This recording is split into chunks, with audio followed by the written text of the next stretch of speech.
Athens is truly a fascinating city. Within a few yards, you can step back 2,500 years. The approach is like any other modern city, but suddenly you can come across orange trees growing by the side of the road, and a bit farther on, an ancient monument built by the Emperor Hadrian. Wherever you go, you're reminded of the past. How would you like that in your back garden? Or perhaps the ruins of a Greek forum suits you? In the shadow of the Acropolis, there is a large open space filled with the remains of temples, shops and meeting places. This is the agora, from which we get agoraphobia, a fear of open spaces. The atmosphere peoples our imagination with ancient Greeks going about their business, or going to make a sacrifice at the temple of Hephaestus. It is truly a magical place to sit and contemplate the wonders of ancient Greece.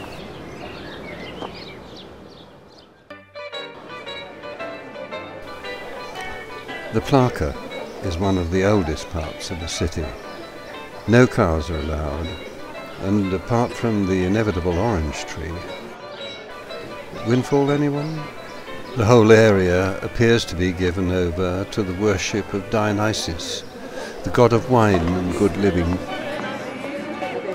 The narrow marble-paved streets are full, wall to wall, with restaurants, most of which are very good indeed, and most of which do a very nice line in fish.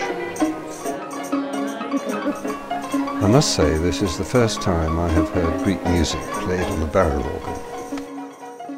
At night, with the lights of the tourist shops glinting off the marble streets, everything is for sale. From statues to sweatshirts and sponges to sapphires. Dodging motorcycles appears to be part of the fun of a night out. But, assuming you survive that, it will indeed be a night to remember.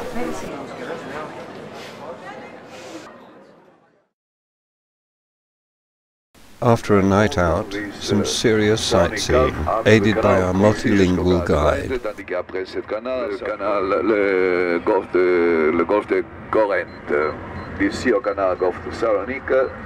The Corinth Canal separates the Peloponnese from the mainland. It is very narrow and very deep, but only 4 miles long.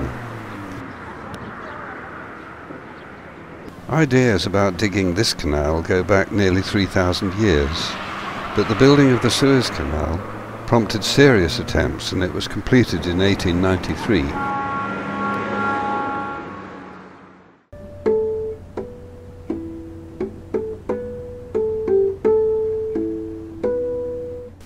Mycenae was the centre of European civilization from about 1600 BC and was the fabled home of Agamemnon.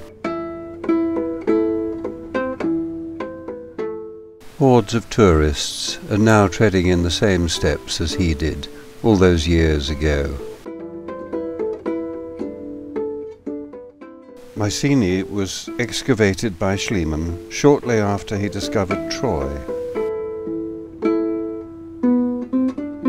These are some of the views that Agamemnon would have enjoyed. That is, until his wife murdered him.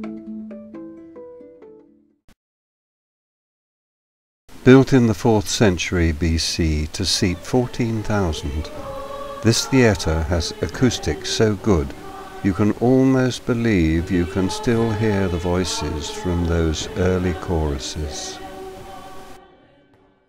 Plays are still performed here, and modern audiences can watch the dramas from ancient Greece in their original setting.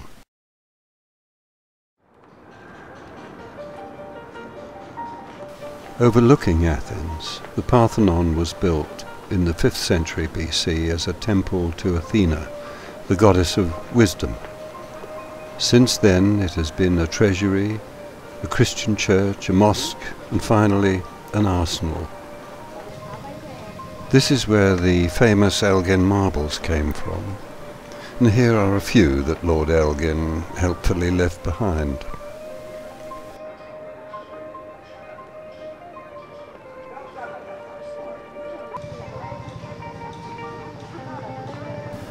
The quality of workmanship of those early stonemasons is breathtaking, both in its simplicity and its detail.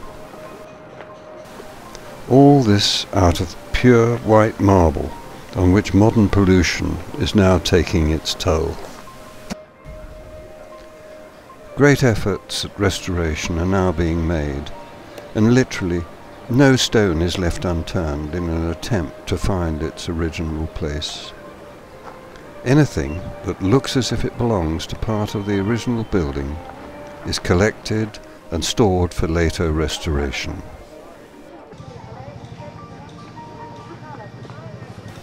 Even the smallest of stone chips has now become important in this massive undertaking.